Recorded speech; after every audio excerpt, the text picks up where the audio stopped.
I am Sam, and you are listening to Geliteracy, where tonight... Oh, the sub-notifier? Yeah, that's a word that just popped out of my mouth, and then as I'm saying, I'm like, that's not... I'm not suddenly saying something offensive. Notification, or notifier, whichever you choose, is going off. Hi, hello, welcome. Angeline, thank you for the resub.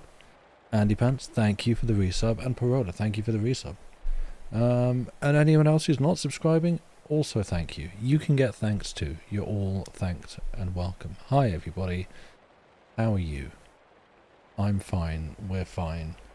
Luke, we're gonna have company. Notify thing. Yeah, exactly. That. Yeah, exactly. Get thanked on Scrub. Nothing you can do about it. Get thanked. Yeah, hi, hello, welcome in. You're tired? Good, tired for once? Oh, okay, well, good. I'm tired, and I guess I'll explain why now.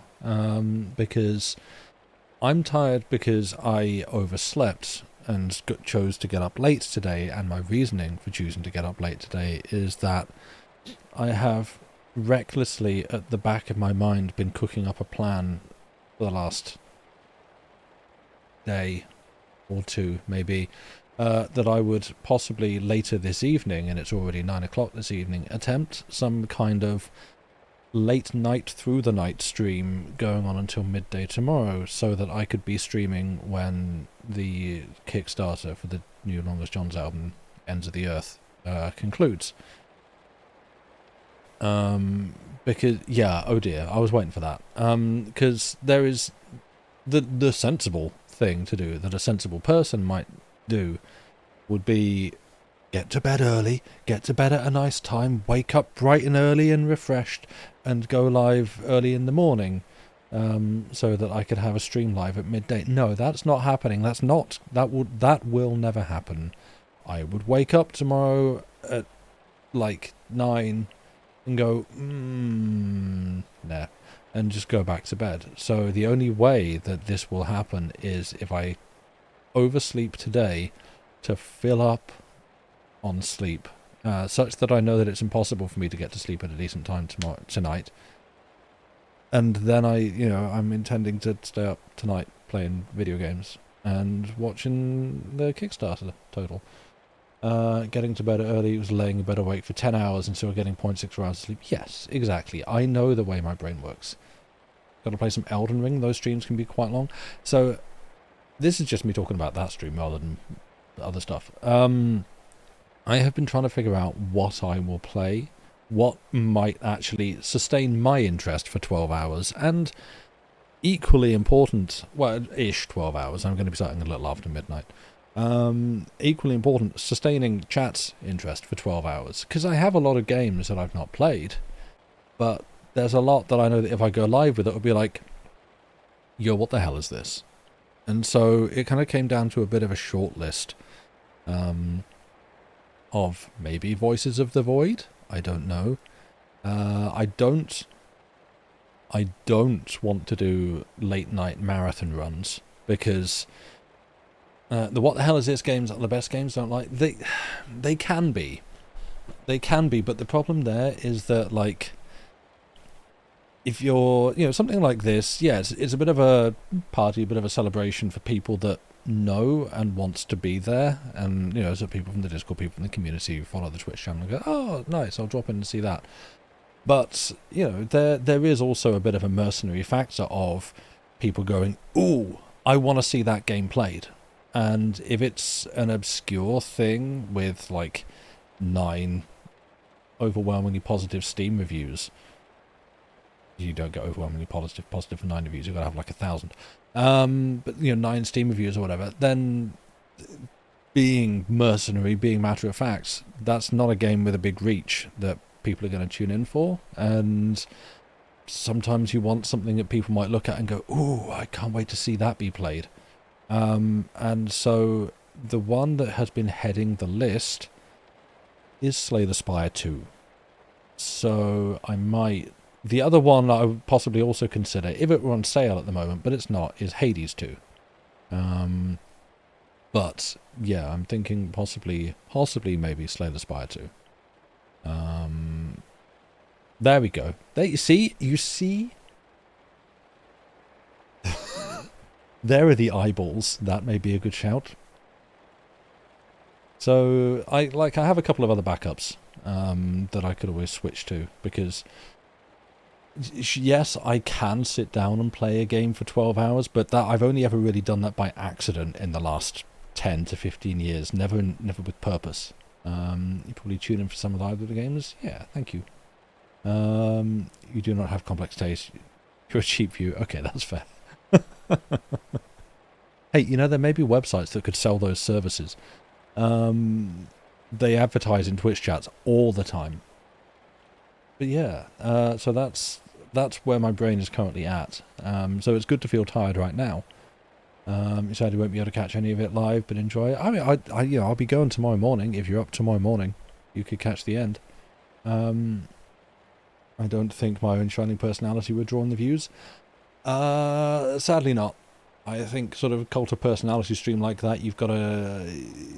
It's you know, I'm come from kind of a cold start on that one.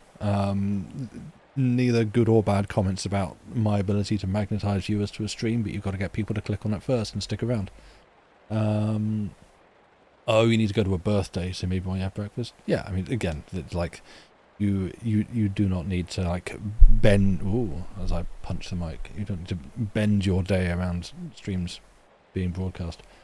You're already a cult, no personality required. Well, that's good, because I can't supply the latter. Hey.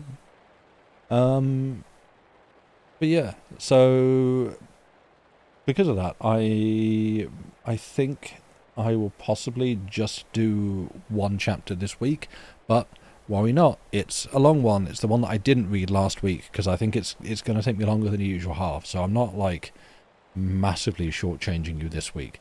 Oh, no worries, Smallcog. Again, this is a there is no mandatory like viewing requirement for a stream. Nobody has to be there.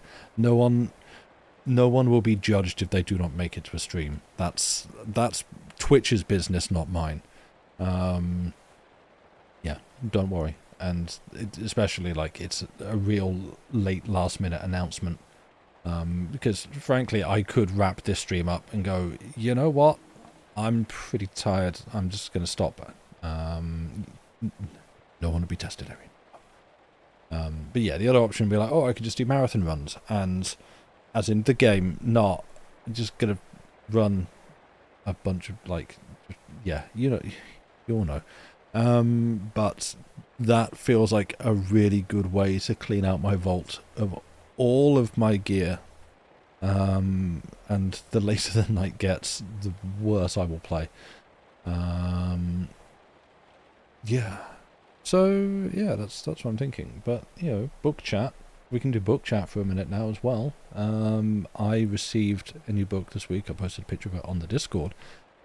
It's I Will Kill Your Imaginary Friend for $200 by Robert Brockway. And putting aside all the other new books that I've received recently and haven't started reading, and House of Leaves that I've got a few chapters into and just haven't set aside the time to keep reading,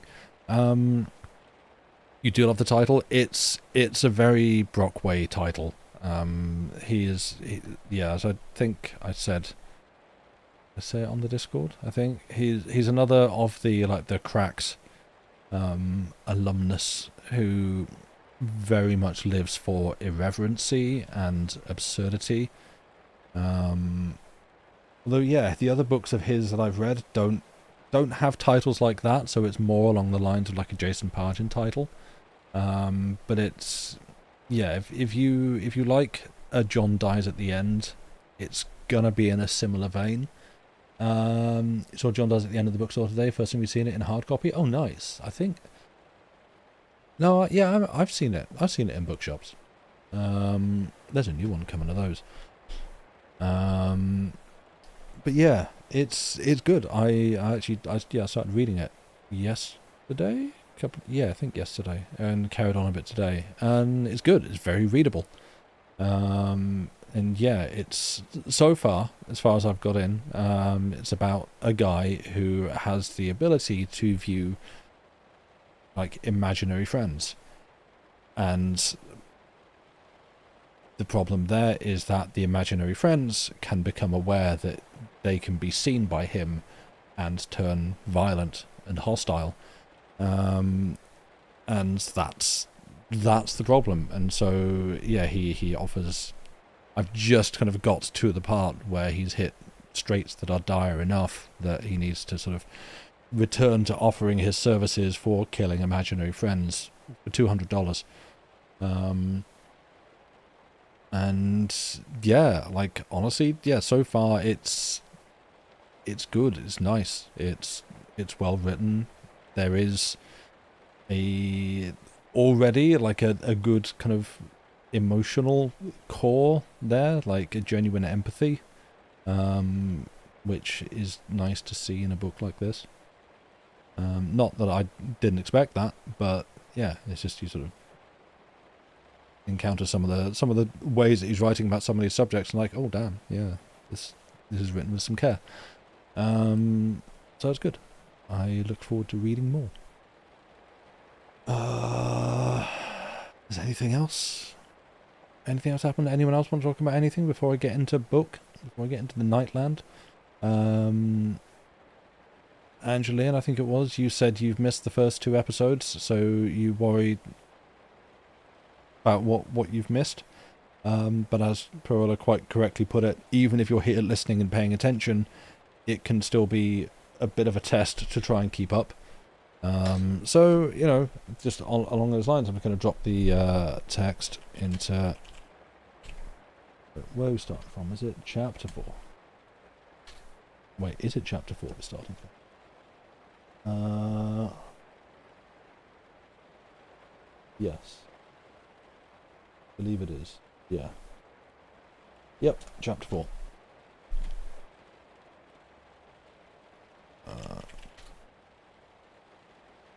Not chapter 54. Nothing else you hear for the vibes. There are vibes. You missed last week, but the first part was very vibes. Oh, we're getting more into it. Yeah. Yeah, that is the thing. There's vibes. There's writing that feels clunky, and it is deliberately written to feel clunky. But that doesn't stop it from feeling that way anyway. Get used to hearing expressions like brain elements, meaning psychic powers, and what is it? The something word. The master word. That's it.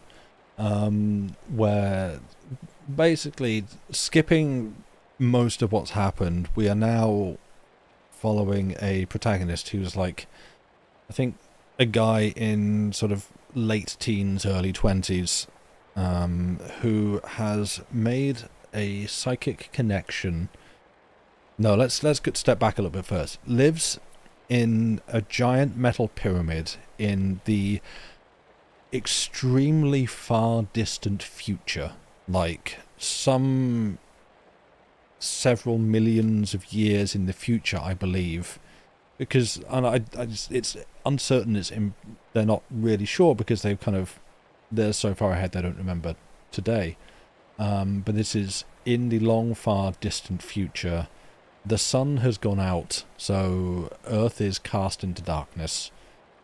What is left of humanity resides in a giant metal pyramid that is several miles high, and also dug down into the earth where they have farms, like layers below the earth farms.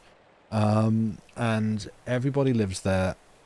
They do not go out, because if you go out, the lands are full of all sorts of very weird monsters. 1910s weird sci-fi metaphysics, let's go. Yeah, exactly. It's like, yeah, 1910s, yeah, weird sci-fi speculative horror fiction.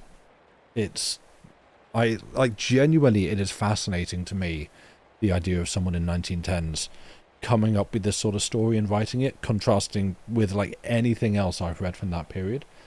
Been so bad at keeping up you didn't even realize all this. It may be easier for me because I have the book in front of me and I'm reading everything twice. Yeah, and so there's other words. The other word you're going to hear a lot is Master Monstruaken. Monstruaken being an absurd word to keep having to say, but here we are. Sort of like some sort of scholarly order that these people have. They seem to be like the academics.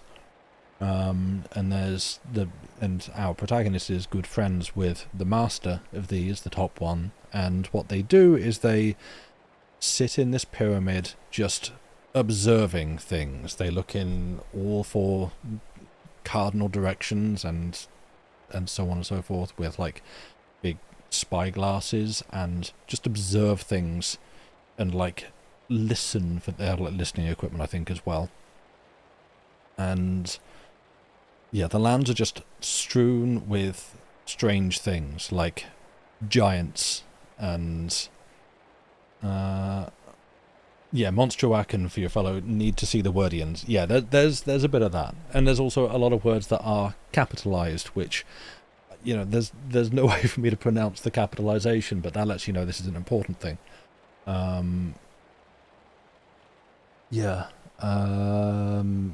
your protagonist lives in this pyramid and is seemingly a rare breed who has psychic powers and can like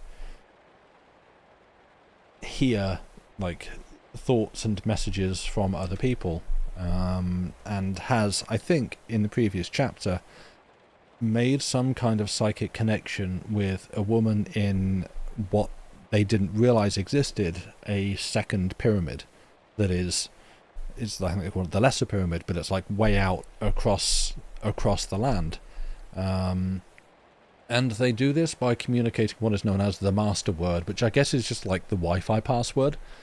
And it is annoyingly always written as beating through the night. I guess it's meant to be some kind of like rhythmical sensation when you hear it and receive it, but like you will hear the master word beating through the night, and you will hear Master Monstruaken, and you will hear and a lot to start a sentence. And I'm just getting this out the way so that you're aware of like it's written in this very particular way to seemingly evoke the feeling of like a Greek epic, or the Bible, and it is done in that way for better or for worse. Yeah, the master word, I guess it's like the Wi-Fi password be 2026. That is my election campaign. You can start voting now. But yeah, that's sort of a rough catch up. There is further background to this, whereby I guess we can do this bit quickly. This story in the far distant future, the framing device for this is that our protagonist is actually a guy from the quite distant past who, after a sort of slightly farcical encounter with a woman named Mirdath the Beautiful, who like ended up they fell in love, they had a child, she died in childbirth, of course, and then soon after this he began dreaming, but like a sort of extremely lucid dream, where, as he puts it, it's more like waking up into the body of this guy in the far distant future. And so what we are reading is this past guy's, just punching the mic again, sorry. What we are reading is this past guy's accounts of his visions. First chapter was essentially first 10 minutes of Up. Yeah, basically. And these are the dream visions that he has been having of the super distant future that are really vivid and like totally for real, bro. Sounds like maybe partially the inspiration for Wool, based on the pyramid idea and the scary world outside. Interesting. Oh, I've heard of Wool. That's Glenn Howie? Is that the name of the author? I've never read it, but I think I've heard of it, and I've heard that it's good.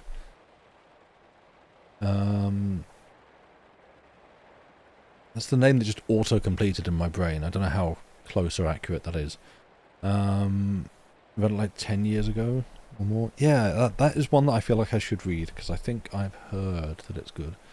But I mean, maybe, again, like, it's... when it was written, I could believe that it's had some influence, and it also seems like a not largely forgotten book, because, you know, I'm reading... This is a British Library Tales of the Weird edition with an introduction by Anne Vandermeer. It is not a forgotten piece of literature, but it feels like it's due to the nature of how it was written. Like, it's inscrutable. It's impenetrable. It is a tough read. It feels like one that doesn't get the attention that something you would think like this... It's niche, yeah. Doesn't get the attention something like this possibly deserves. I don't know. It's complicated, and that's why we're reading it. And that, luckily, brings me to where I'm going to start, because if we don't start, we're never going to stop.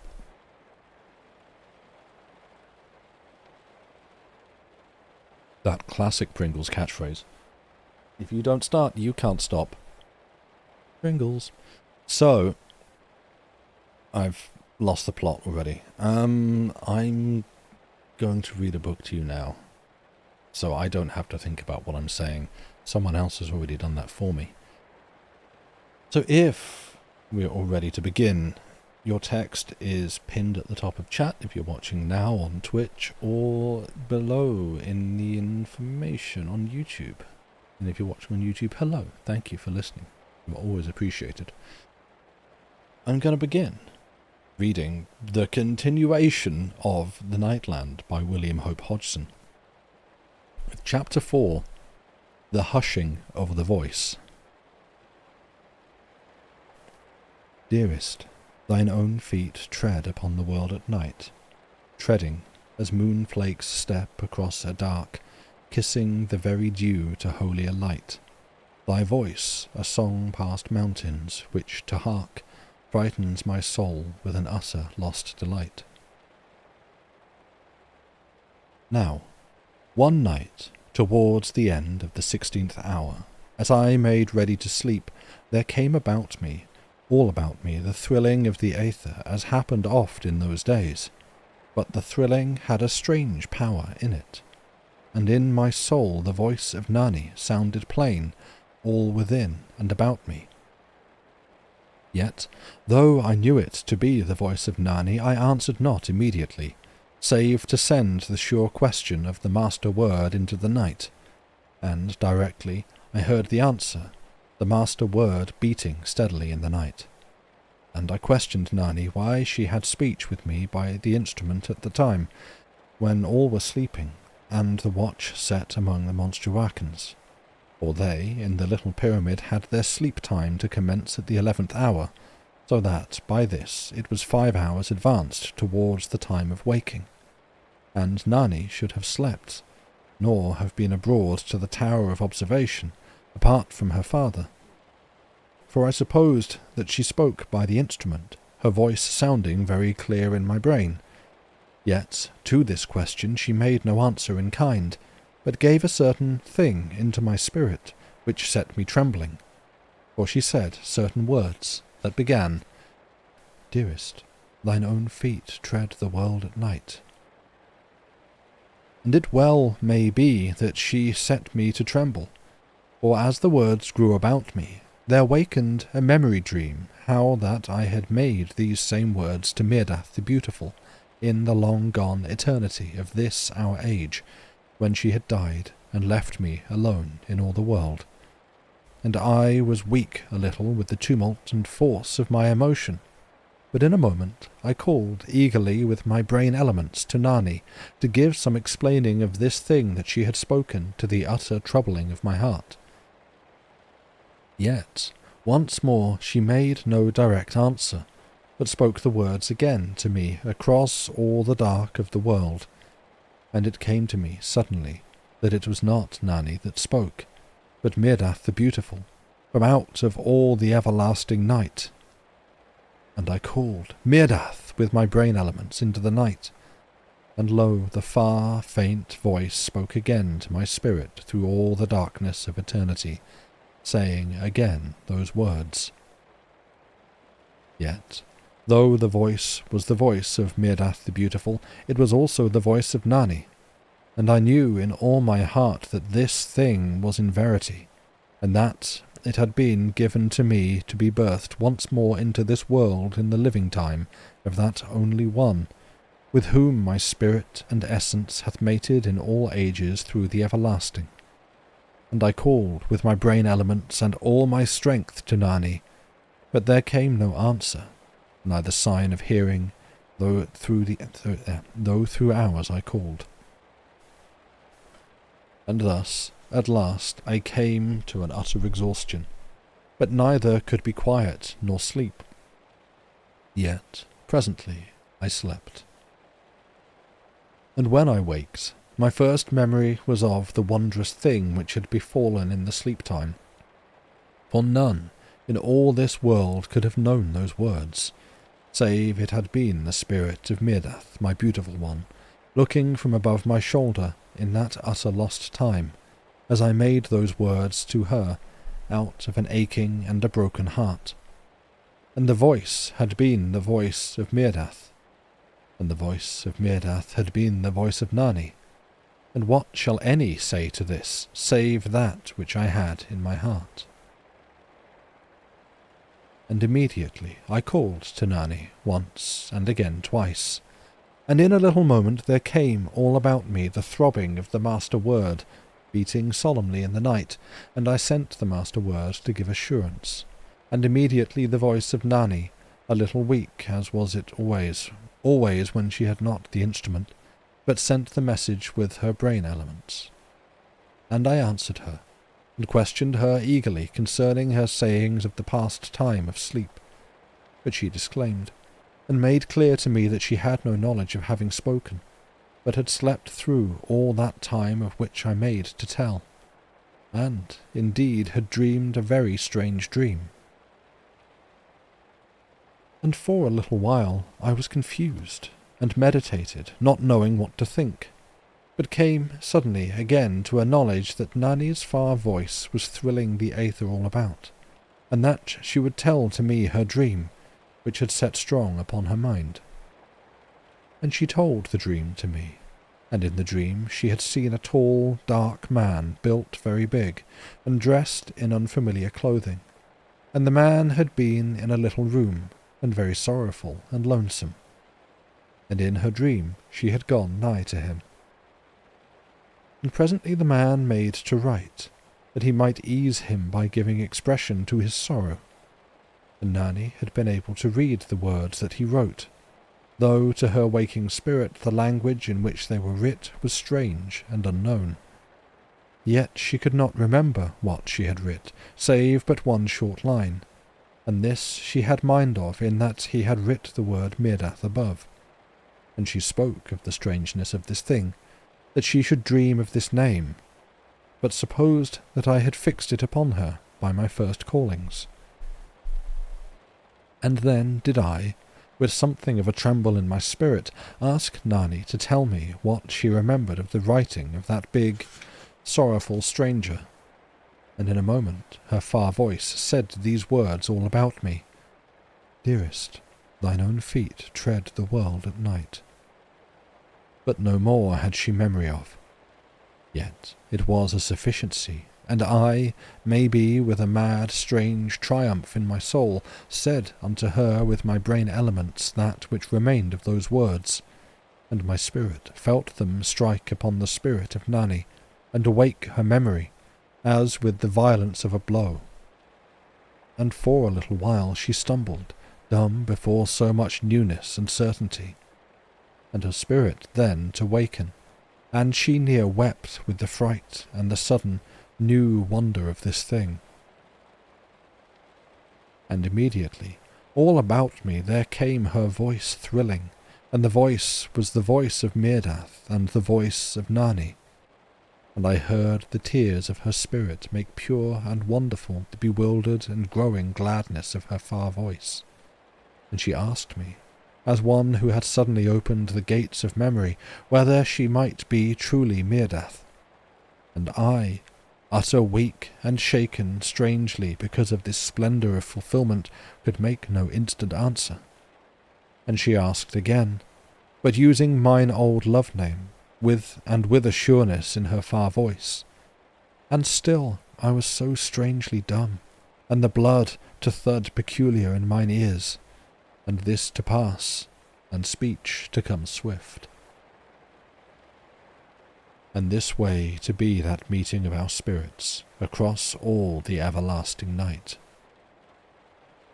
And you shall have for a memory picture how that Nani stood there in the world in that far eternity, and, with her spirit having speech with mine, looked back through the part-opened gates of her memory into the past of this our life and age. Yet more than this she saw, and more than was given to me in that age. For she had memory now, and sight of other instances, and of other comings together, which had some confusion and but half meanings to me. Yet of this our present age and life we spoke as of some yesterday, but very hallowed. Now, as may be conceived, the wonder of this surety which had come into my life stirred me fiercely to its completion, for all my heart and spirit cried out to be with that one who was Meerdath, and now spoke with the voice of Nani. Yet how should this be won? For none among all the learned men of that mighty pyramid knew the position of the Lesser Redoubt. Neither could the records of and histories of the world give us that knowledge, only that there was a general thought among the students and the Monstruacans that it lay between the northwest and the northeast. But no man had any surety. Neither could any conceive of the distance from us of that refuge. And counting all this, there was yet the incredible danger and peril of the Nightland, and the hunger and desolation of the outer lands, which were sometimes named the Unknown Lands. And I spoke much with Nani concerning this matter of their position, yet neither she nor her father, the master Monstruacan of that refuge, had any knowing either of our position, only that the builder of the Lesser Redoubt had come out of the southward world in the beginning, as they had knowledge of by the records.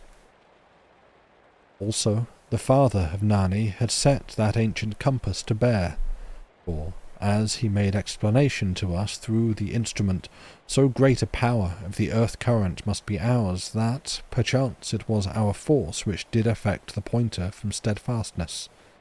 For, indeed, the needle did swing in an arc, as we heard, that held between the north and the south, within the westward arc, but this it had done ever with within the westward arc, but this it had done ever with them, and so was a very helpless guide, save that, maybe, as we had thought, the force of the earth current that was with us had, in truth, some power to pull the needle towards us. And if this was so, of verity, we made a reckoning that set the Lesser Redoubts to the north, and they did likewise, and put us to the south. Yet was it all built upon the sand of guesswork, and nothing to adventure the life and soul upon. Now we, of curiosity, though a million times had it been done in the past ages, set the compass before us, having it from the great museum.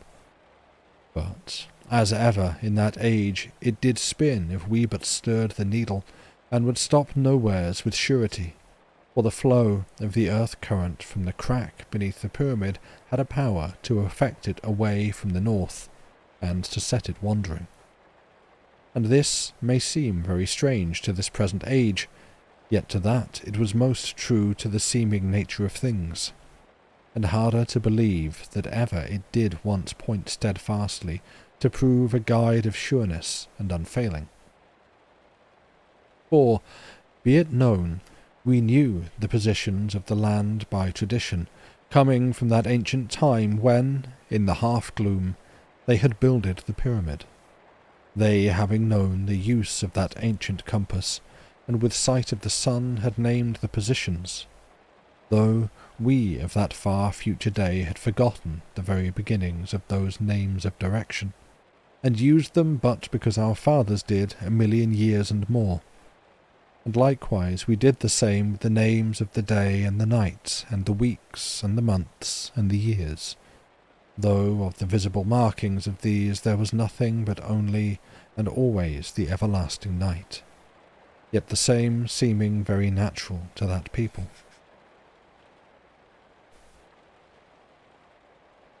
Now, Nani, having heed to my constant questions, carved with an utter keen hunger that I might come to her, but yet forbade it, in that it were better to live and commune in the spirit than to risk my soul and mayhaps die in the foolishness of trying to find her in all the darkness of the dead world. Yet no heed had I taken of her commands, had I but known of a surety the direction in which she might be discovered, and gained some knowledge of the space between, for this might be named by thousands of miles, or but by hundreds, though a great distance it was, surely. Yet one other thing there was that has point in this place, for when I sent my speech out into the night, using my brain elements, I came to know that, whether I had a knowledge of the north, or no knowledge at the moment, yet did I turn oft with a sure instinction to that direction.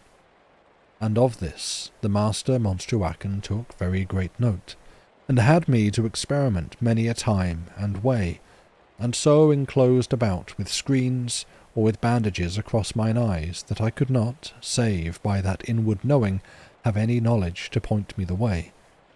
Yet would I turn northwards very frequent, by a certain feeling, and seemed unable of speech if I were turned otherwise by force. But when we asked Nani whether she had an unusualness in this matter, she could discover none, and we could but take note curiously of that which affected my habits, and which truly I set to the attracting of her spirit. For I had mind that she did be somewheres out that way in the darkness of the world, but yet was this no more than to suppose, as you perceive.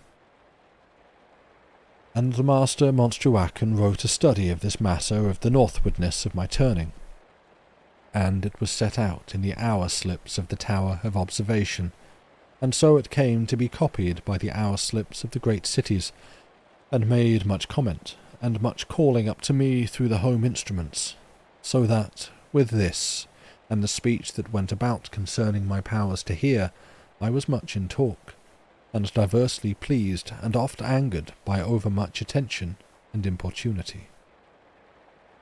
And now, whilst I pondered this matter in all my spirit and being, how that I should some way come to Nani, there befell a very terrible thing, and in this wise must I tell it. It was at the 17th hour, when all the millions of the mighty pyramid slept, that I was with the master Monstruacan in the Tower of Observation taking my due turn, and sudden I heard the thrilling of the aether all about me, and the voice of Nani in my soul speaking, and I sent the master word into the darkness of the world, and presently I heard the solemn answer beating steadfastly in the night, and immediately I called to Nani with my brain elements to know what thing troubled her in her sleep. And her voice came into my spirit, weak and far and faint, and so that scarce I could make to hear the words. Yet in a while I gathered that all the peoples of the Lesser Redoubt were in very deadly trouble, or that the earth current had failed suddenly and mightily, and they had called her from her sleep, that she might listen whether we answered their callings by the instrument. But, indeed, no calling had come to us.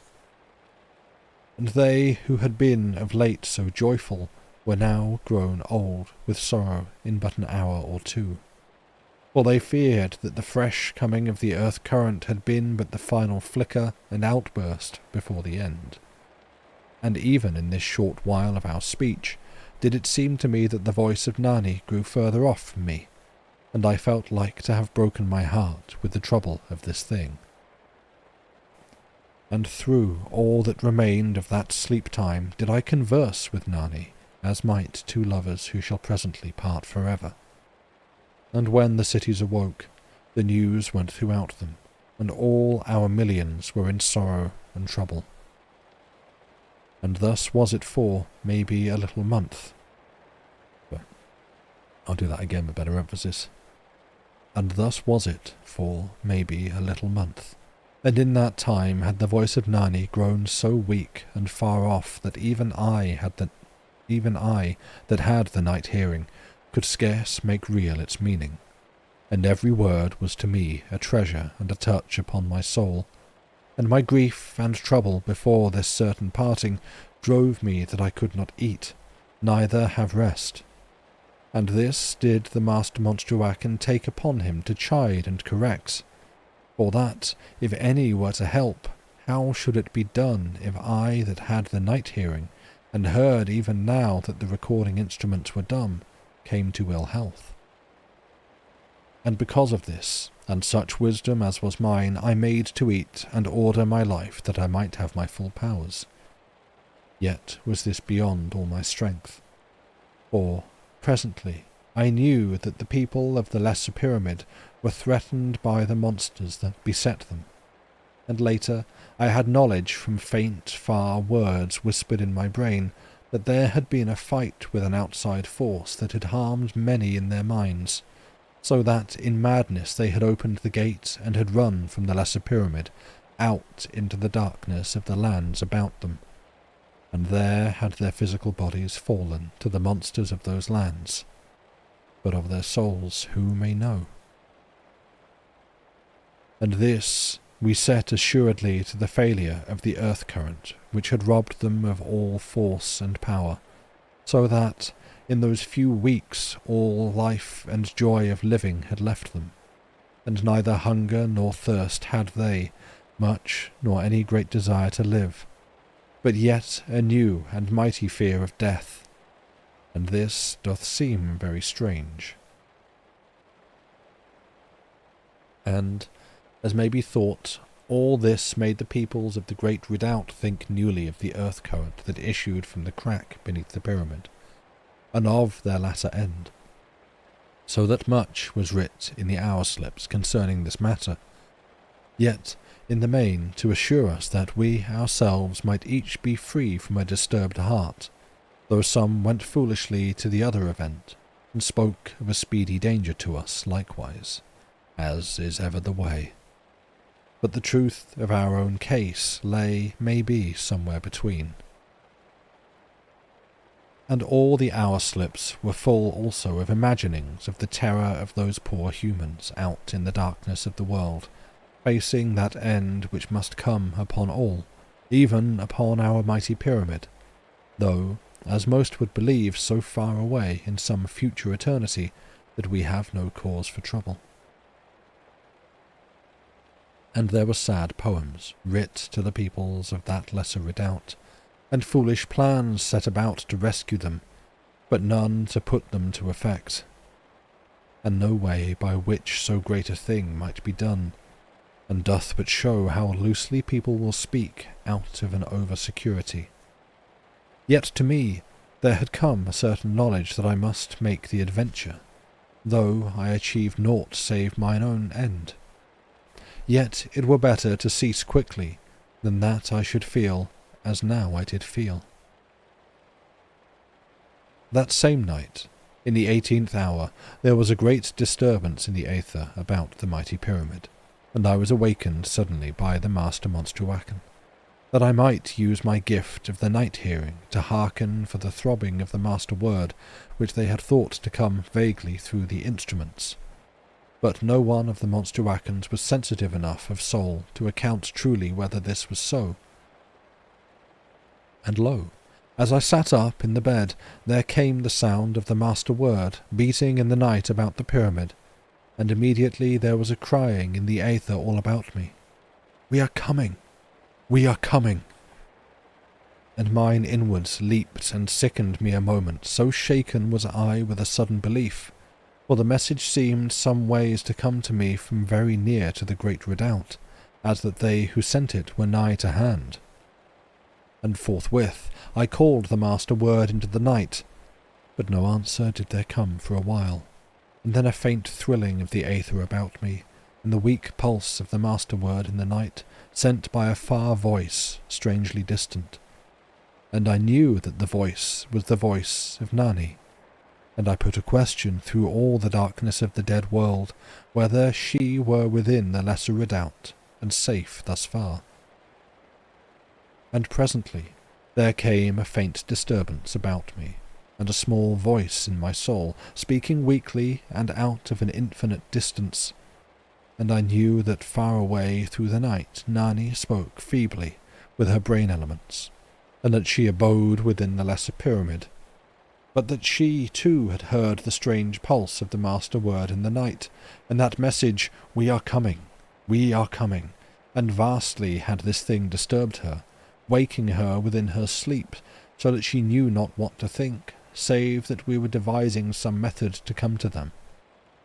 But this I removed from doubt, saying that she must not build on vain hoping, for I would not have her doubly tortured by the vanity of such believing. And thereafter, having said such things as I might, though few they were, to comfort her, I bade her gently to sleep, and turned therewith to the master Monstruacan, who waited in quiet patience, and had no knowledge of that which I had heard and sent, for his hearing was but the normal, though his brain and heart were such as made me to love him. And I told the master Monstruacan many things as I put my clothing about me, how that there had indeed been the calling of the master word, but not by any of the lesser redoubt, but that, to my belief, it had come from nigh about the great pyramid. Moreover, it was sent by no instrument, as I wotted that he did guess, but, as it seemed to me, by the brain elements of many, calling in unison.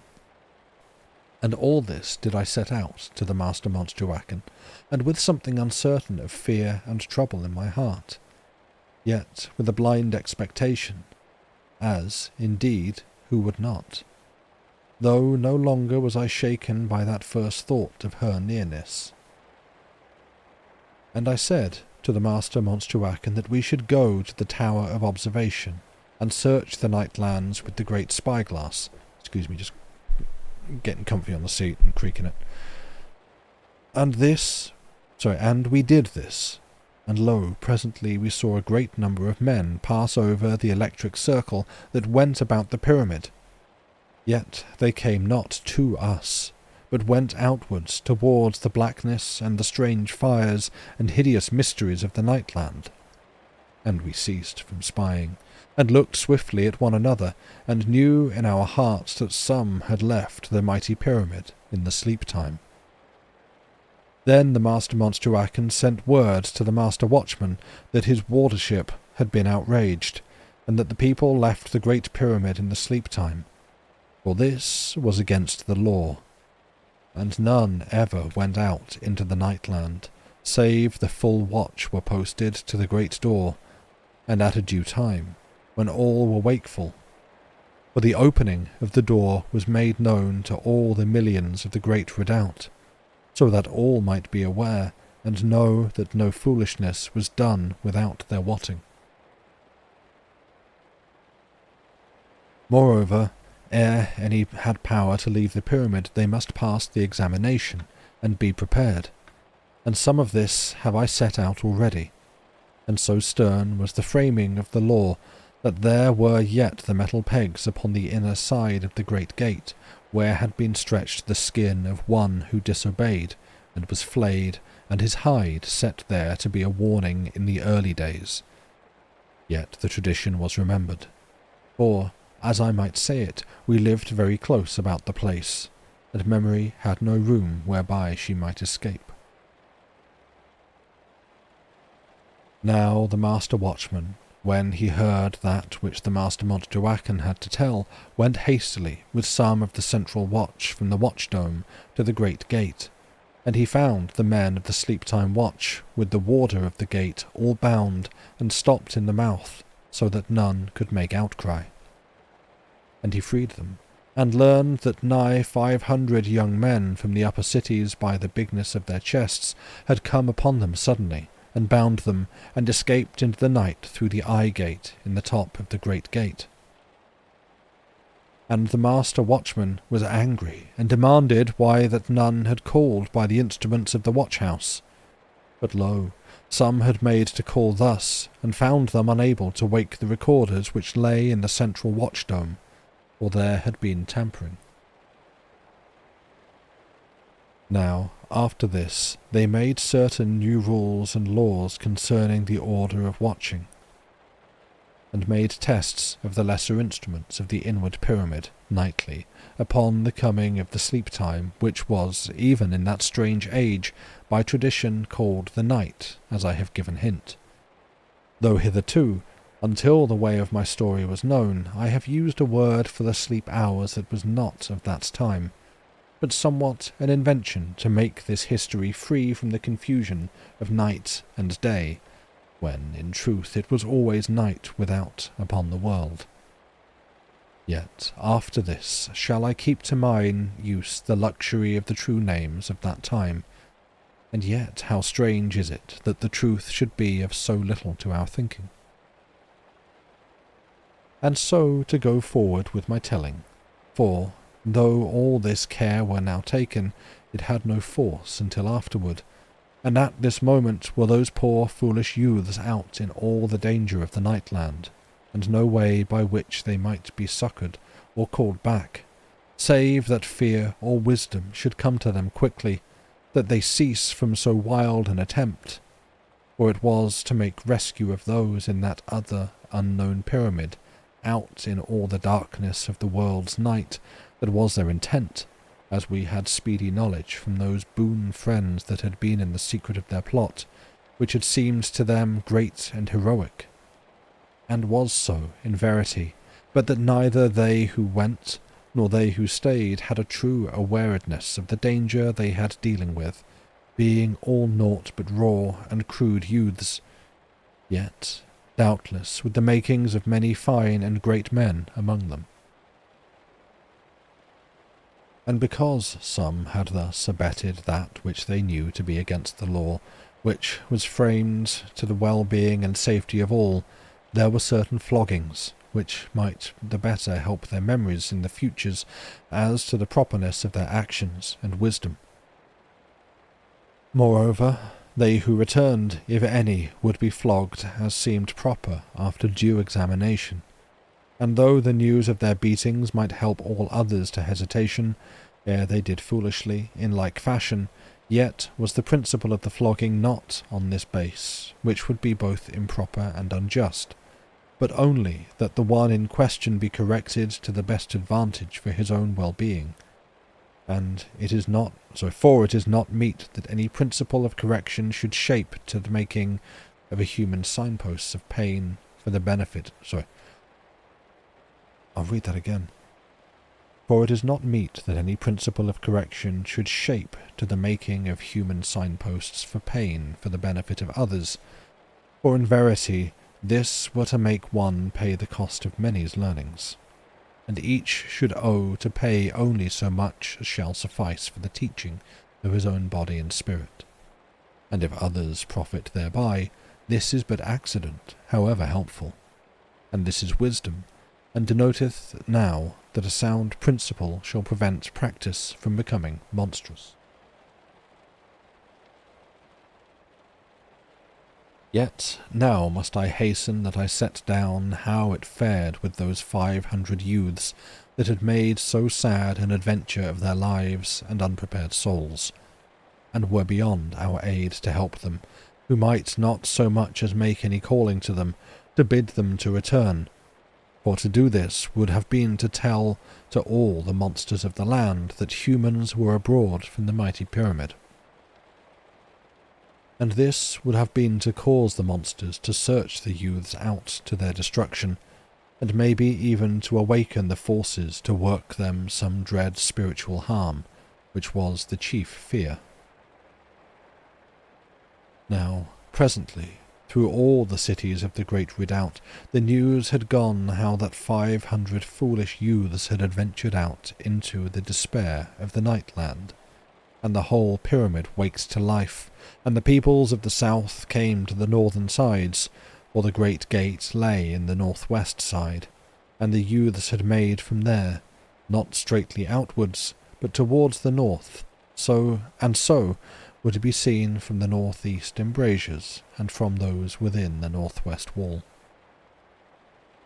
And thus, in a while were they watched by all the mighty multitudes of the great pyramid, through millions of spyglasses, for each human had a spying glass, as may be thought, and some were 100 years old, and some maybe 10,000, and handed down through many generations, and some but newly made and very strange.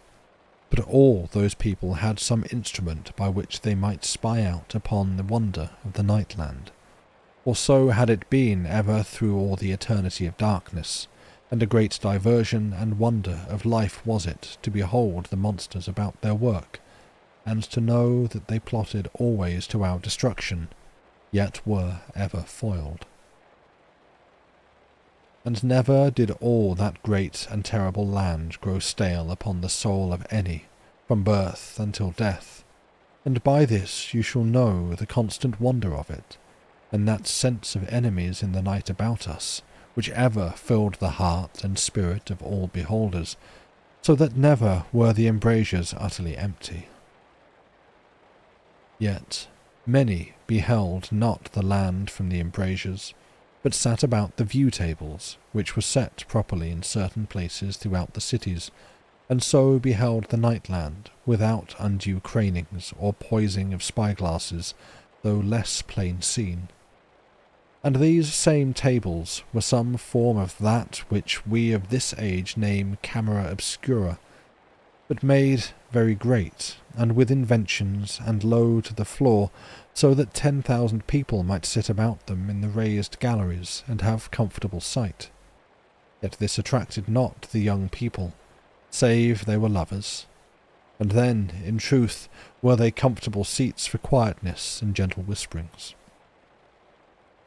Yet now, as may be supposed, with all the peoples of the mighty pyramid grown eager to look towards one part of the Nightland, the embrasures were hid in the crowds, and such as could gain no view therethrough thronged about the view tables, and so was it in all the hours of leisure, so that women had scarce patience to attend their children, but must hasten to watch again that lonesome band of foolish youths making so blind and unshaped a trial to come upon that unknown lesser redoubt, somewhere out in all the night of the world.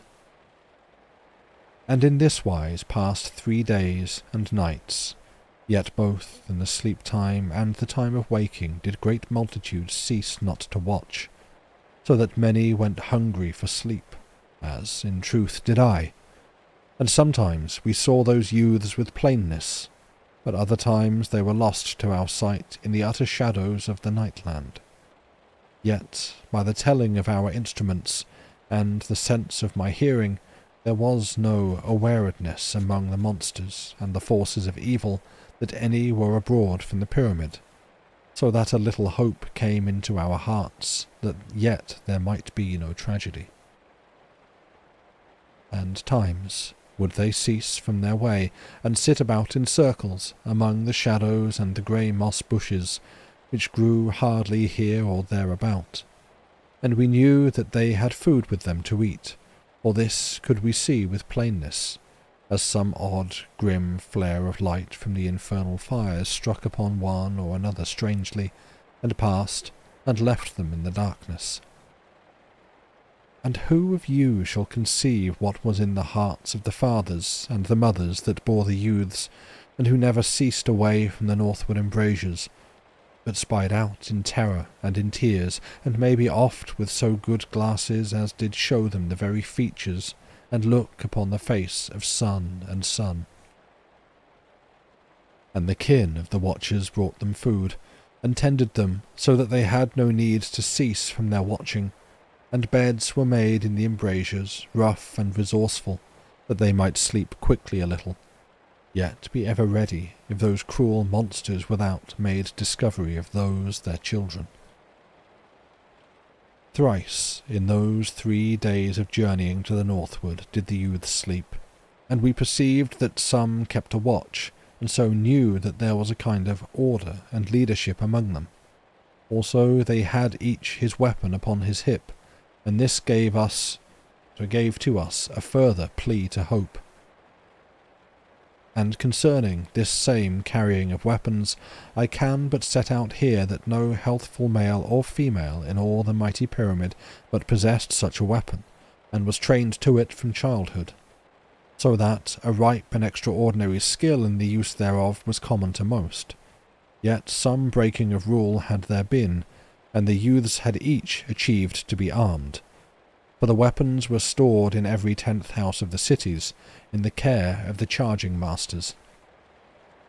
And here I must make known that these weapons did not shoot, but had a disc of grey metal, sharp and wonderful, that spun in the end of a rod of grey metal, and were some ways charged by the earth current, so that were any but stricken thereby, they were cut in twain so easy as aught. And the weapons were contrived to the repelling of any army of monsters that might make to win entrance to the redoubt, and to the eye they had somewhat the look of strange battle-axes, and might be lengthened by the pulling out of the handles. 1 second, Joey wishes to leave. Where you at, buddy? Over there.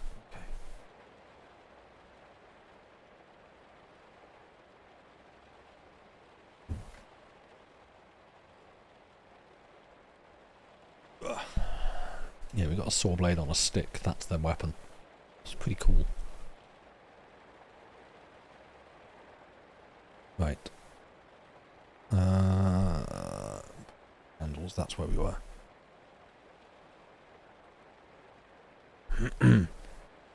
Now, the youths made, as I have told, to the northward, but had first to keep a long way to the northeast, that they might come clear of the veil of red fire. And this wise they journeyed, and kept the veil about 7 miles to the northwest of them, and so were presently beyond the watcher of the northeast, and going with a greater freedom, and having less care to hide. And this way, it may be, certain of the giants, wandering, perceived them, and went swiftly to make attack and destroy them.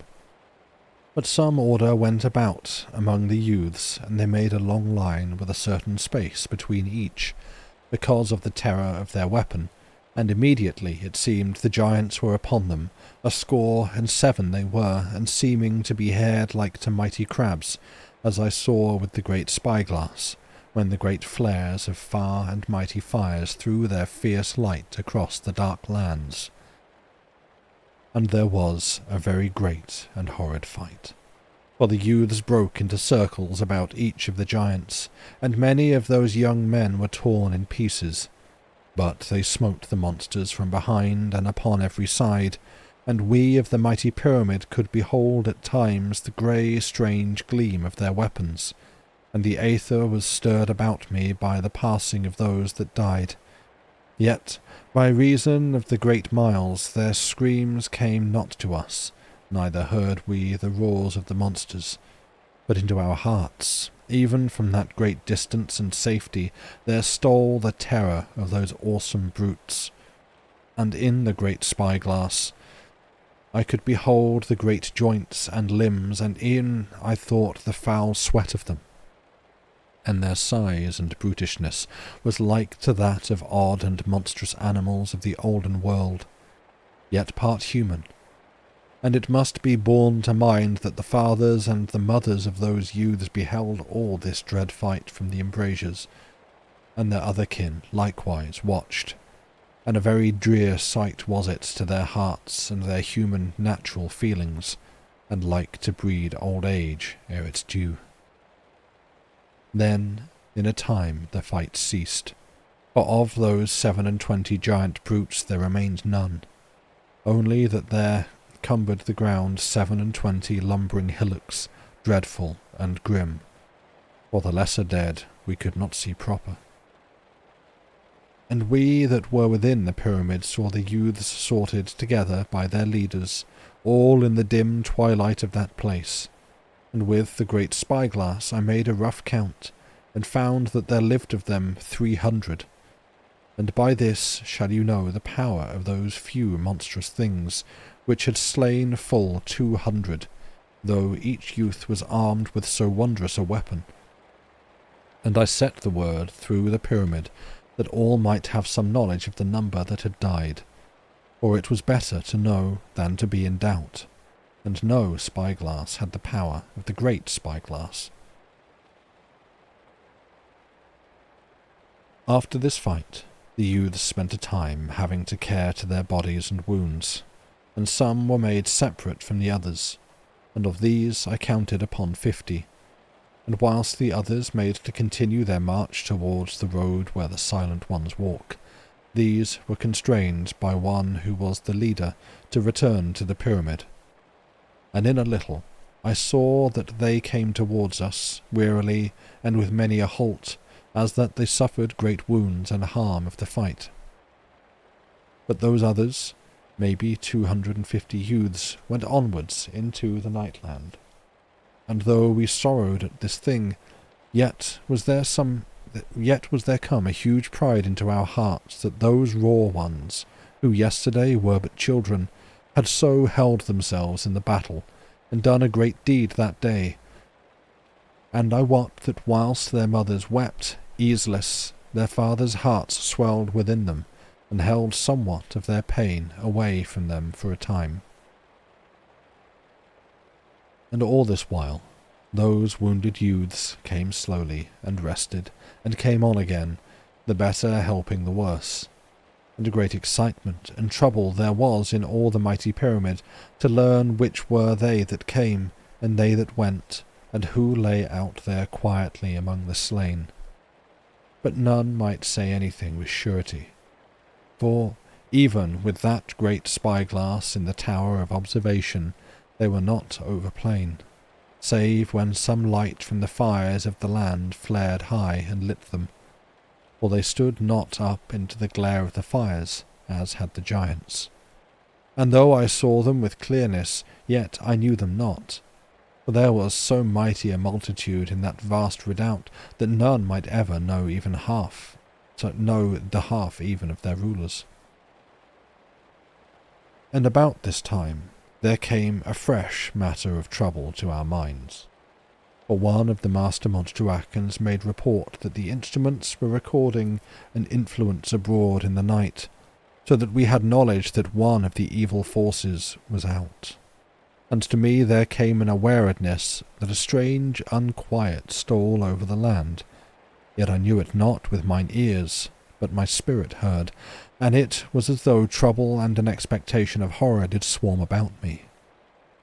And once, listening, I heard the master word beating strangely low, and I knew the aether to thrill about me, and a faint stirring was there in my soul, as of a faint voice speaking. And I knew that Nani called to me some message across the night of the world, yet weak, and coming without clear meaning, so that I was tormented and could but send comfort to her with my brain elements. And presently I knew that she ceased to speak. And, later, I heard that there was a new matter forward in the redoubt, for 10,000 men had assembled to attend the room of preparation for the short preparation, and by this we knew that those poor youths who stumbled towards us through the dark were presently to have help. And through all that sleep time there went forward the spiritual and the physical preparation of the 10,000, and upon the morrow they slept, whilst 100,000 made ready their arms. and in this space of time 250 youths that went towards the road where the Silent Ones walk had come very nigh thereto, having gone very warily and with some slowness, because, as may be, of the lesson of the giants. And to us, in the pyramid, the instruments made known constantly that influence which was abroad, and which all those of the Tower of Observation thought to proceed from the House of Silence. Yet nothing could we see with the great spyglass, and so could come to no sure knowing, but only to fear and wonder. And presently the youths were upon the great road, and turned to the northward, and beyond them, a great way, stood the House of Silence upon a low hill at a certain distance to the right of the road.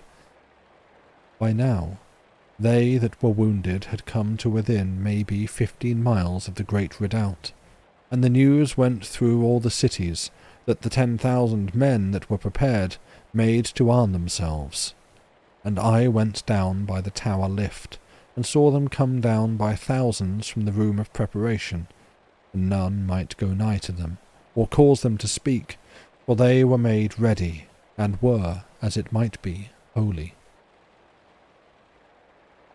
And all the millions of the mighty pyramid stood in their cities about certain of the main lifts, and watched those thousands go downwards, all in their armour of grey metal, and each one armed with the discus, which was the same very terrible weapon which all had training to. And I doubt not but that the young men of the pyramid looked, with longing in their hearts, that they might have been among those that went forth to succour.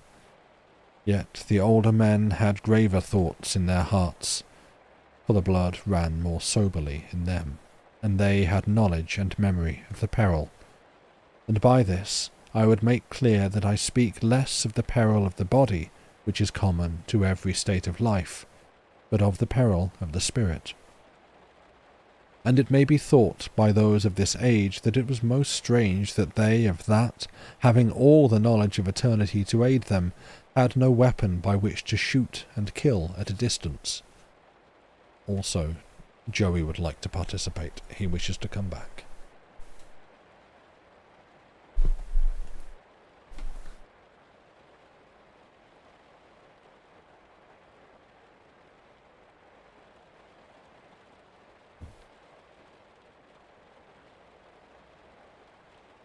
About I'm gonna go with this. Jumping up.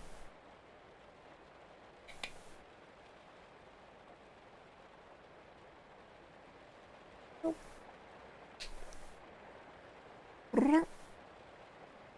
Yeah. Hello.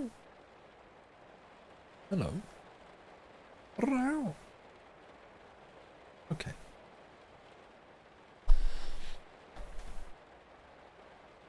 He is back. Oh. Okay, a little bit of a sneeze. Careful with those, alright? Okay.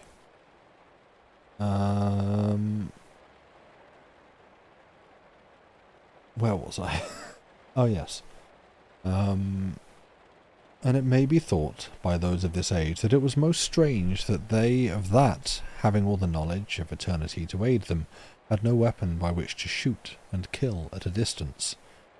But, indeed, this had not been so in the past, as our histories did show, for some wondrous weapons there had been, that might slay without sound or flash at a full score of miles or more, and some we had whole within the great museum, and of others but the parts in decay, for they had been foolish things, and reckless to use, for we of that great pyramid wanted not to kill a few of the monsters that lay at a great distance, but only those which came nigh, to harm us.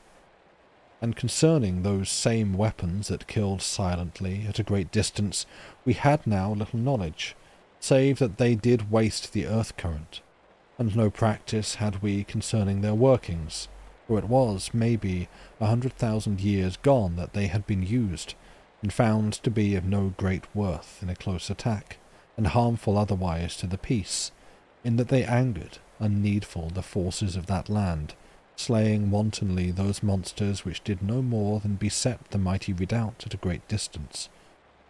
For, as may be seen by little thought, we did very gladly keep a reasonable quietness, and refrained from aught that should wake that land, for we were born to the custom of that strange life, and lived and died in peace, for the most part, and were very content to have security, and to be neutral in all things that did not overbear us, but, as it were, are always armed and ready.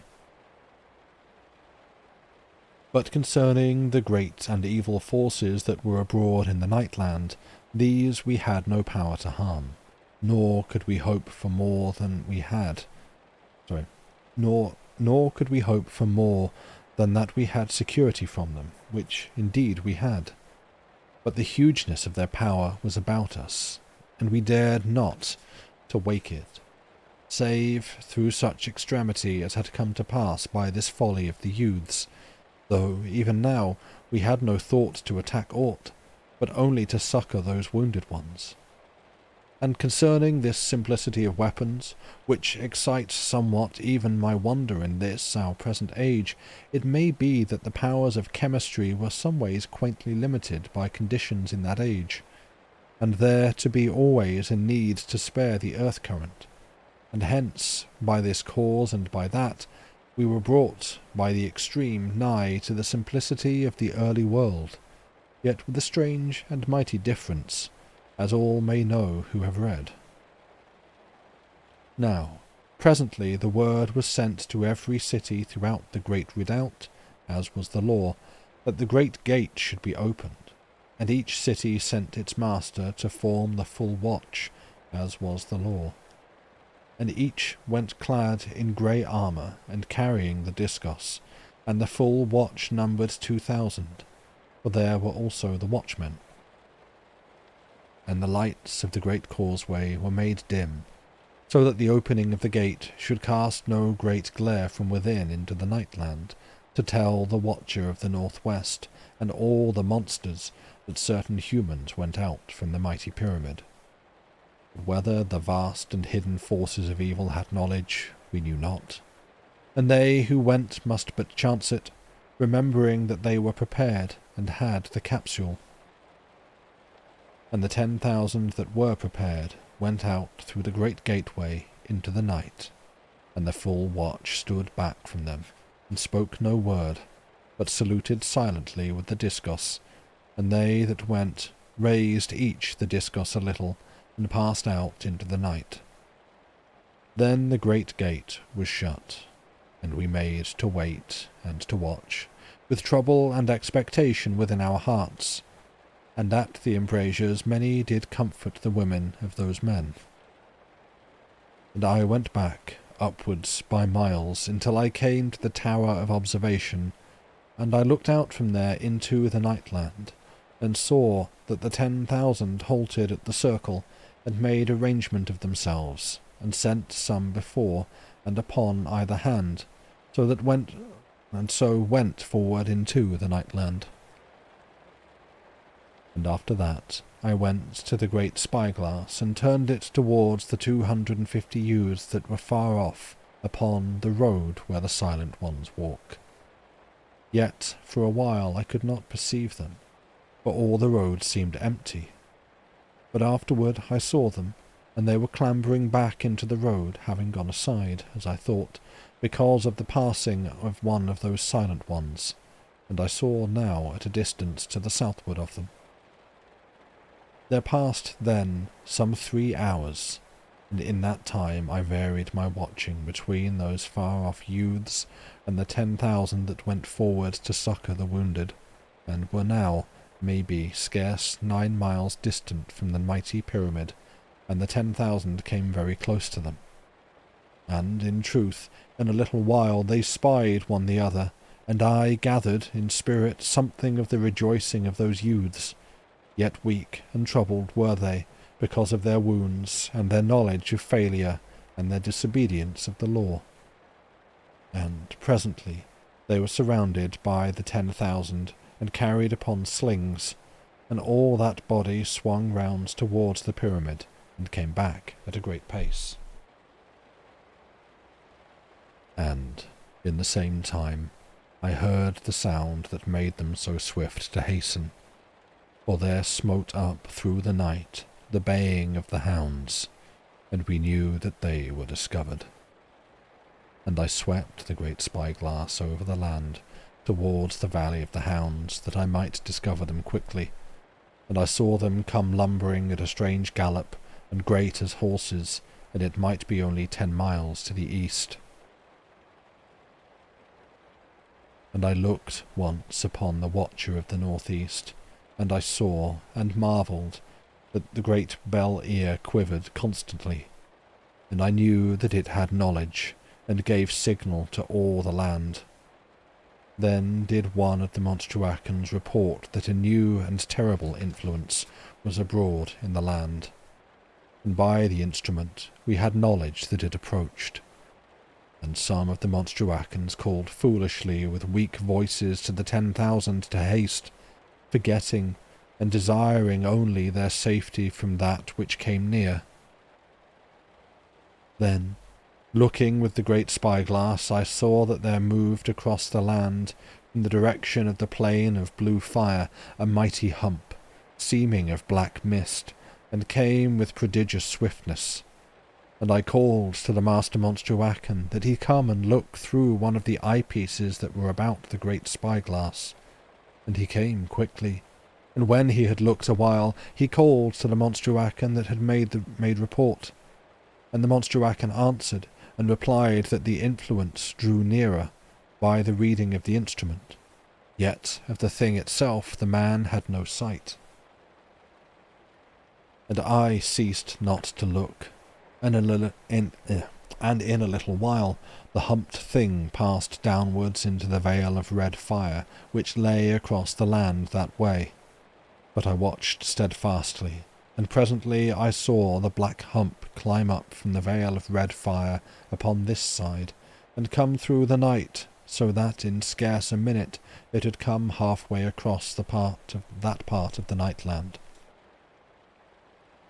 And my heart stood quiet with fear, and the utter terror of this monster, which I knew to be surely one of the great forces of evil of that land, and had power, without doubt, to destroy the spirit. And the master Monstruacan leapt towards the home call, and sent the great sound down to the 10,000, that they might attend, and immediately he signalled to them to beware. Yet already I perceived that they knew of this utter danger that was upon them, for I saw them slay the youths quickly, that their spirits might not be lost, for they were unprepared. But the men, being prepared, had the capsule, and would die swiftly in the last moment. I looked again towards the hump, and saw that it came like a hill of blackness in the land, and was almost anigh. Then there happened a wonder, for in that moment, when all else had gone quickly, that they might save their souls, out of the earth there rose a little light, like to the crescent of the young moon of this early day, and the crescent rose up into an arch of bright and cold fire, glowing but little, and it spanned above the 10,000 and the dead, and the hump stood there, and went backwards, and was presently lost. And the men came swiftly towards the mighty pyramid. Yet, ere that they were come to safety, the baying of the hounds sounded close upon them, and they faced to the danger yet. Yet, as I could know, without despair, because that they yet lived after so enormous a peril. And the hounds were very nigh, as now I beheld with the great spyglass, and I counted 50 running with mighty heads, low and in a pack. And lo, as the hounds came at them, the 10,000 drew apart, and had a space between the men that they might have full use of that terrible discus. And they fought with the handles at length, and I saw the discs spin and glisten and send out fire. Then was there a very great battle, For the light that arched above them and held away the power from their souls made not to protect them from this danger of the lesser monsters. And at 100,000 embrasures within the mighty pyramid, the women cried and sobbed and looked again. And in the lower cities it was told, after, that the peoples could hear the crash and splinter of the armour, as the hounds ran to and fro slaying, aye, even the sound of the armour between their teeth. Yet the 10,000 ceased not to smite with the discus, and they hewed the hounds in pieces. But of the men that went forth, there were 1,700 slain by the hounds, ere the men won to victory. Then came that wearied band of heroes back to the home shelter of the vast redoubt, and they bore their dead with them, and the youths that they slew. And they were received with great honour, and with exceeding grief, and in a great silence, for the thing admitted not of words until a time had passed. And in the cities of the pyramid there was mourning, for there had been no sorrow like unto this through, mayhap, 100,000 years.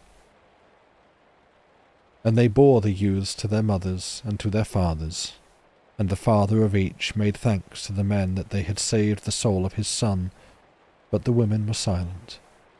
Yet neither to the father nor to the mother was ever made known the name of the slayers, for this might not be, as all shall see with a little thought. And some did remember that, in verity, all was due to the unwisdom of those youths, who had heeded not the law and their life teachings, yet had they paid to the uttermost, and passed outwards, and the account of their deeds was closed. And all this while did great numbers spy toward the road where the silent ones walk, that they might watch that band of youths afar in the nightland, who went forward amid those horrid dangers. Yet when the dead youths had been brought in, many had ceased to look out for a time that had turned to questioning, and some had made inspection, that they might know which had come back, and which lay out there where the giants had slain them, or went forward to more dreadful matters. But who of those that were abroad were slain, or still went onward, we had but indifferent knowledge, though the men of the 10,000 knew somewhat, having had speech with the wounded youths ere they slew them, and, as may be thought, these men were sorely questioned by the mothers and the fathers of those youths that were not accounted of. Yet I doubt that few had much knowledge wherewith to console them. Now there was presently, in the Garden of Silence, which was the lowermost of all the underground fields, the ending of those 1,700 heroes, and of the youths that they saved and slew. And the garden was a great country, and 100 miles every way, and the roof thereof was but 3 great miles above, and shaped to a mighty dome, as it had been that the builders and makers thereof did remember in their spirits the visible sky of this our present age. And the making of that country was all set out in a single history of 7,070 volumes. And there were likewise 7,070 years spent to the making of that country, so that there had unremembered generations lived and laboured and died, and seen not the end of their labour. And love had shaped it and hallowed it, so that all of the wonders of the world, there has been none that shall ever come anigh to that country of silence, 100 miles every way of silence to the dead. And there were in that roof 7 moons set in a mighty circle, and lit by the earth current, and the circle was 60 miles across, so that all the country of quiet was visible, yet to no great glare, but a sweet and holy light, so that I did always feel in my heart that a man might weep there and be unashamed. And in the midst of that silent country there was a great hill, and upon the hill a vast dome, and the dome was full of a light that might be seen in all that country, which was the Garden of Silence. And beneath the dome was the crack, and within it the glory of the earth current, from which all had life and light and safety. And in the dome, at the north, there was a gateway, and a narrow road went upwards to the gateway, and the road was named the Last Road, and the gateway was named by no name, but known to all as the Gateway. And there were in that mighty country long roadways and hidden methods to help travel, and constant temples of rest along the miles, and groves, and the charm of water falling, and everywhere the statues of memory and the tablets of memory, and the whole of the great underground country full of an echo of eternity and of memory and love and greatness, so that to walk alone in the land was to grow back to the wonder and mystery of childhood, and presently to go upwards again to the cities of the mighty pyramid, purified and sweetened of soul and mind. And in my boyhood I have wandered oft a week of days in that country of silence, and had my food with me, and slept quietly amid the memories, and gone on again, wrapped about with the quiet of the everlasting. And the man-soul within would be drawn mightily to those places where the great ones of the past eternity of the world had their memory named. But there was that within me which ever drew me, in the ending, to the hills of the babes, those little hills where might be heard amid the lonesomeness of an utter quiet a strange and wondrous echo, as of a little child calling over the hills. But how this was I know not, save by the sweet cunning of some dead maker in the forgotten years. And here, mayhaps, by reason of this voice of pathos, were to be found the countless tokens of memory to all the babes of the mighty pyramid, through 1,000 ages. And, odd whiles, would I come upon some mother sitting there lonely, or mayhaps companied by others. And by this little telling shall you know somewhat of the quietness and the wonder and the holiness of that great country, hallowed to all memory, and to eternity, and to our dead. And it was here, into the country of silence, that they brought down the dead to their burial. And there came down into the country of silence maybe 100 million out of the cities of the pyramid to be present and to do honour. Now they that had charge of the dead did lay them upon the road which ran up unto the gateway, even that same road which was named the Last Road. And the road moved upwards slowly with the dead, and the dead went inward through the gateway, first the poor youths, and afterward they that had given up life that they might save them.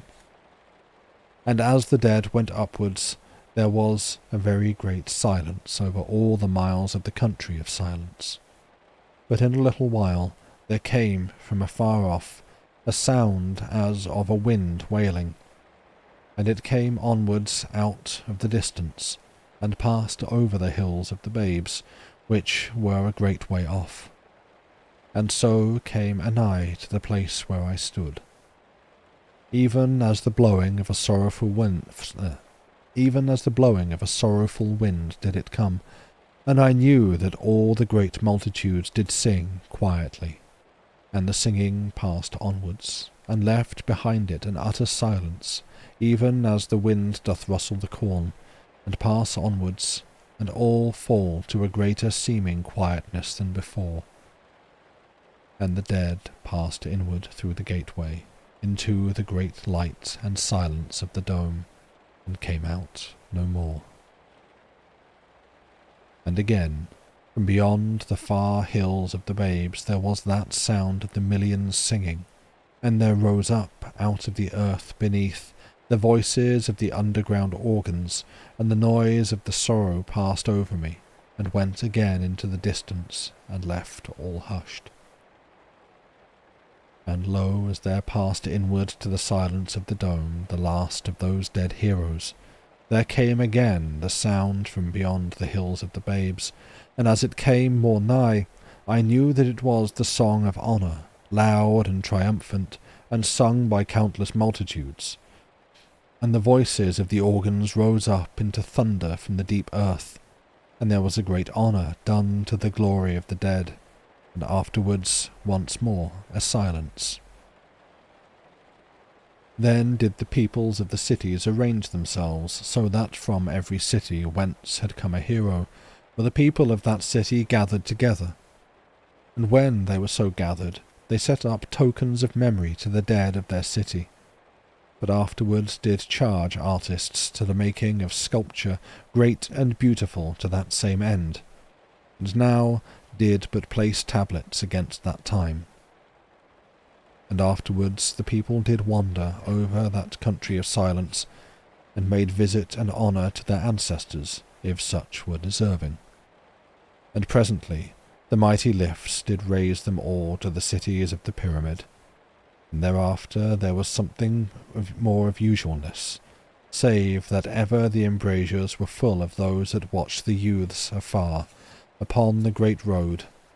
And in this place I to remember how that our spyglasses had surely some power of the earth current to make greater the impulse of the light upon the eye, and they were like no spyglass that ever you did see, but oddly shaped, and to touch both the forehead and the eyes, and gave wonderful sight of the land, but the great spyglass to be beyond all this, for it had the eyes of it upon every side of the mighty pyramid, and did be truly a huge machine. And to me, as I went about my duties, or peered forth through the great spyglass at the youths upon the road where the silent ones walk, there came at times a far, faint thrilling of the aether, so that sometimes I was aware that there was the beating of the master word in the night, but so strange and weak that the instruments had no wotting of it. And when this came, then would I call back through all the everlasting night to Nani, who was indeed Mirdath, and I would send the master word with my brain elements, and afterwards such comfort as I might. Yet hard and bitter was the truth of my helplessness and weakness, and the utter terror and might of the evil forces and monsters of the Nightland, so that I was like to have break my heart with pondering. And the silence would come again, and anon the weak thrilling of the aether, but no more the far voice speaking in my soul. And that brings us to the end of the chapter, and where I shall finish reading for tonight. Thank you for listening. Remind you of the Twilight Zone episode, The Passerby. Is it Passers-by? I'm not familiar with that episode. Please do tell me more. I was glancing up at chat. I saw... Well, let's see. What did I see? I saw questioning of my pronunciation of aether. Aether is still pronounced like ether, right, chat? When I'm pronouncing it, I'm trying to sort of flick through the AE. Probably not audible. I'm probably not actually. I guess E is... Cause, yeah, ether, yeah, I guess ether is a little bit closer. I'm leaning more on aether when I say it, but yeah, I think ether is. It's a difficult one for me to get right consistently. Reminds you of the movie Love and Monsters. I also don't think I'm familiar with that. But yeah, tell me more about these things, because like that's again like the text is dry. The text is bone dry and borderline impenetrable. Not by mistake, by purpose. And again, keeping in mind, you couldn't find a reliable source and gave it different pronunciations at all, just that it was an alternative spelling of ether. Alright. Okay. Well, you know what I meant. Um, but yeah, like viewing it as Hodgson's attempt at writing, like having I've read the Odyssey. Yeah, the Odyssey is the one that I've read, not read the Iliad.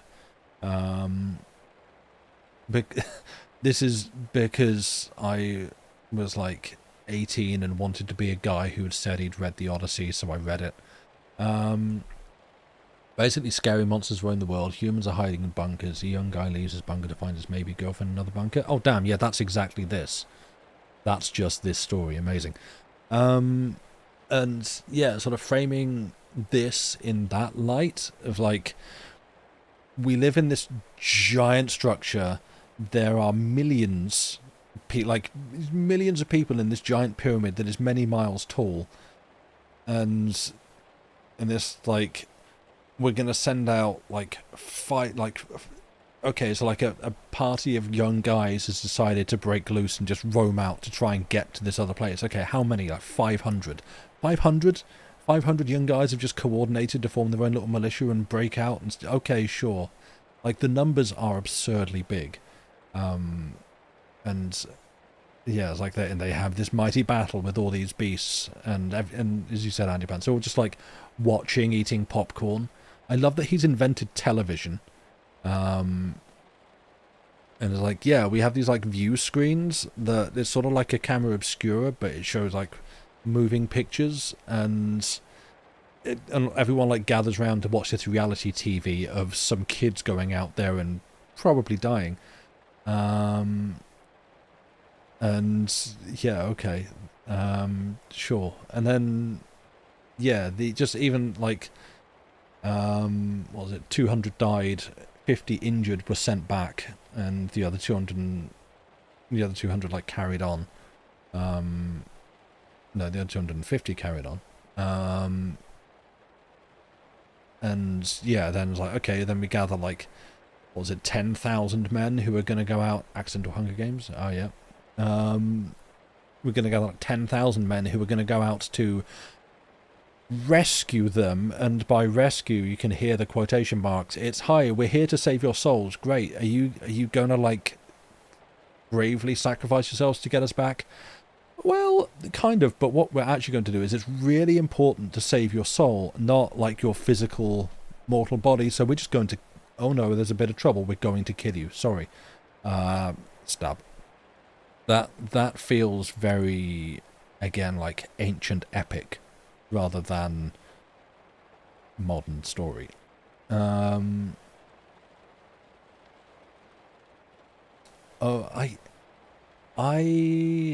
So that quote, the Julius Caesar quote, there is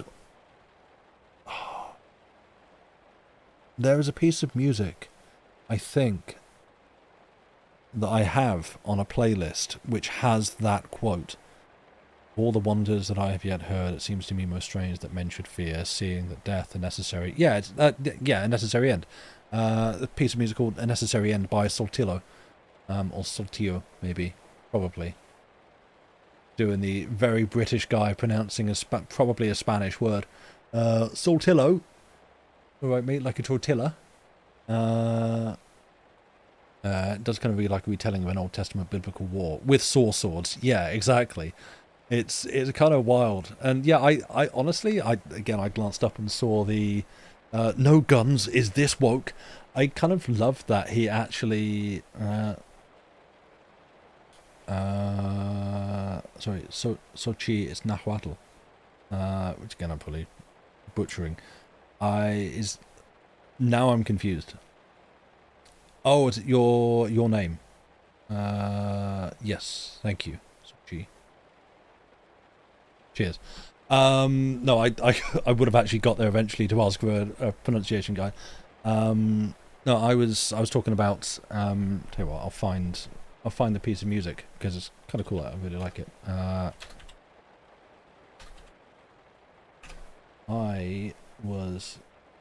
This shouldn't start playing on stream. It's just. Completely unrelated to anything else I'm talking about, but just because it's got that Julius Caesar quote in it there. That's what I was talking about by the artist. Probably Saltillo. It's cool. I like it. But yeah, I love that actually he takes like a big sidestep in the story to address, hey, you may be wondering why we, the people of this far distant, or those, the people of the far distant future, who is also us, we, me now, why we don't have guns to kill these things at long range. And I'm going to tell you, it's because actually we had them, and we found that they weren't really that good for our purposes, because we don't go out looking for a fight, and it's not really in our interest to just indiscriminately kill things who are just really out there minding their own business unless we like clash and interfere with each other. We're not here just to slaughter and murder the things out there. We're kind of happy just to live our lives and like let them do their thing, we'll do our thing and keep a distance. So we only really needed short range melee weapons in case we all got up in each other's faces. Thank you. I sort of appreciate that actually as like we're not savages, like we're not here to just like go killing and murder stuff, you know. We're not in the Trump government. We're here to like actually just exist, and this was really all that was necessary for us. So, you know, I appreciate it.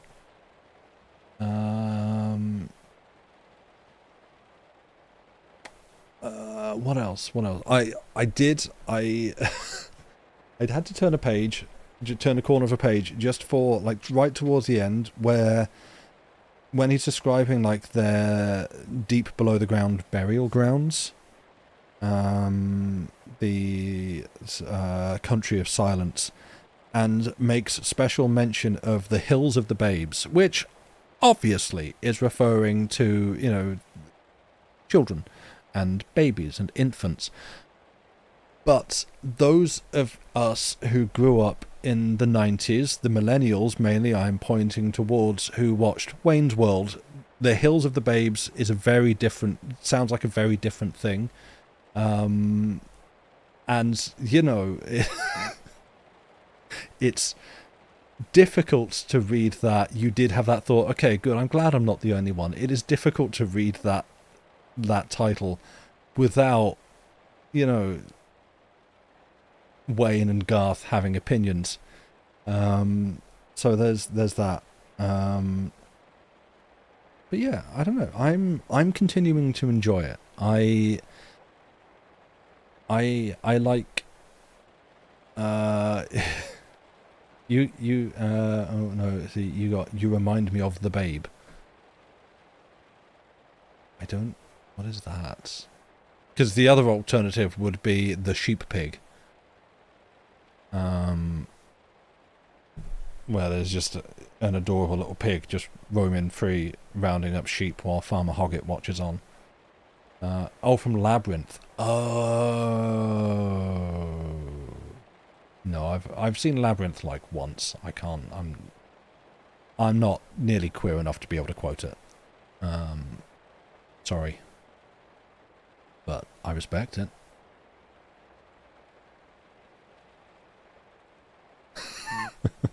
I was waiting to see if that got a laugh or if I finally said something across the line. Okay, good. Got away with it. But you don't think it's a queer thing so much as a millennial thing? I'm a millennial. I'm a millennial. Mind you, I also can't stand avocado toast. I don't like avocado. Maybe I'm not. I'm rarely subscribed to Netflix. Maybe I'm not a millennial. You've only seen it once, didn't get the appeal. No, I suppose knowing what I know about you, a significant part of the appeal is David Bowie. And that's not to say that I don't think you appreciate David Bowie, but I think perhaps possibly not in the way that people who appreciate David Bowie in Labyrinth appreciate David Bowie. So I could see why you might have bounced off it. Small Code, you're a queer millennial, you haven't seen it either, don't worry. Alright. Maybe I'm just throwing stones in the wrong direction. You actually went into it either, and your sister wasn't quoted it constantly. I heard someone discussing it recently, actually, and saying that they think it was on some stream I was watching, someone saying like they've only recently watched it and feel like it might actually be just like a big nostalgia thing. That, and like this is true of a lot of media. Like you watch it when you're young, and you go, ah, it's amazing, and you watch it later and go, it's still amazing, because it reminds you of being a child and long summers and eating crisps for lunch and stuff like that. And actually, if you watch it for the first time now, it's like, it's okay. Too young to be offensive. Offensive is the coffee running out. Fair. Oh, I don't know what my coffee plans are going to be tonight for my late night Kickstarter watch along stream. Because I don't want to drink too much coffee. Yeah. But I will need some. I'll also probably need to pre-grind some coffee so I'm not making loud late-night coffee grinding noises. It's like 3 in the morning. Anyway, that's for me to worry about. Yeah, okay. Well, I think that took kind of about as long as I expected. That was a hefty chapter. But, yeah, as I was saying, I still like this book. I think it is absolutely packed with, like, fascinating ideas that, again, relative to other stuff that I have read from Hodgson and from... I am not a widely read or well-learned scholar. I have not studied this era. I have not studied this genre of fiction to any meaningful degree. But in my own limited experience, it feels like it's full of stuff that I've not encountered from anyone else at that time. I don't know how true that is actually in the real world, because again, previous pointings towards my own general ignorance. You were able to keep up a bit more this time. Yeah, I think as well it is and just an element of like exposure to it. Like the further you get into it, the more you start to pick up like how it works, like how it fits together. It's not like some of the sentences are still hella confusing and needlessly repetitive and just like saying the same thing over and over again in different ways to really make sure that you've got that, like this is like now it's nighttime, and nighttime is when we sleep, and we call this the sleep time even though it is not, because it is the night land, and so it's not night as in it gets dark, but it is the sleep time because we needed to set a time that we would go to sleep. Is that clear? Is that true? Do you understand that? Like, yeah, you could have just said nighttime. But in this way, you're glad I'm reading it because there are interesting bits, but you absolutely would not stick with it on your own. Fair, yeah. You're also puzzling, which is good for listening. Ah, fair, yes. But yeah, like I find it is starting to stick in a little more, and it's just getting a little bit clearer with each like thing, and I don't know how true that's going to hold for the duration of the story.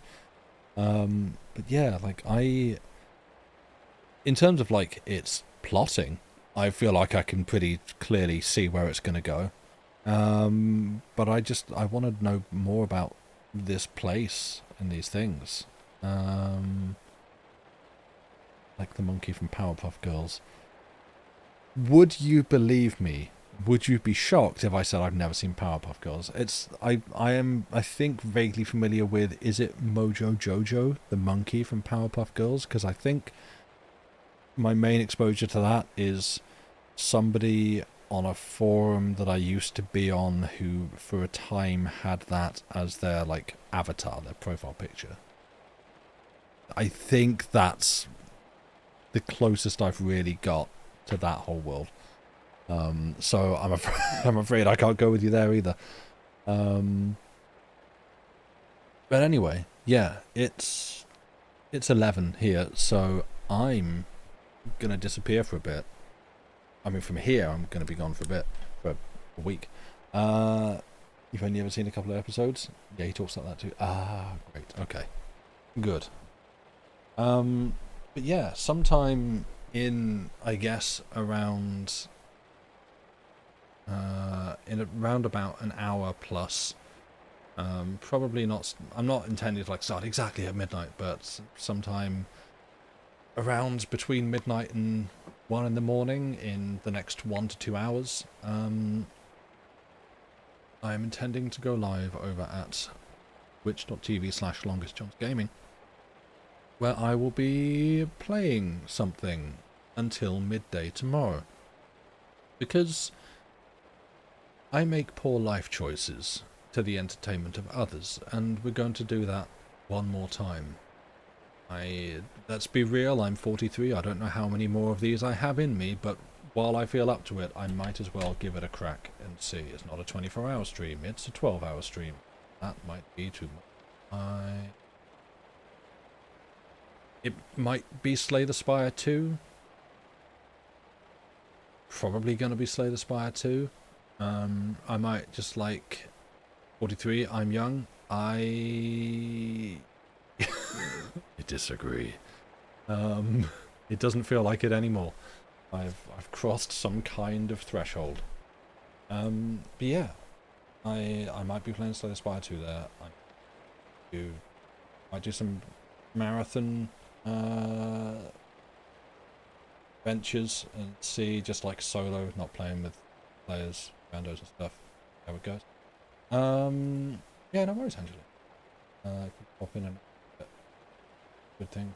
Yeah, I figured, you know, American viewers get to drop in and see something. You cross the Rubicon when you hit 60. Oh, but that's coming up so fast. This is the thing. 40 at 35. 40 was forever away, and then bam, I blew past that, and now, you know, 45 is looming at it.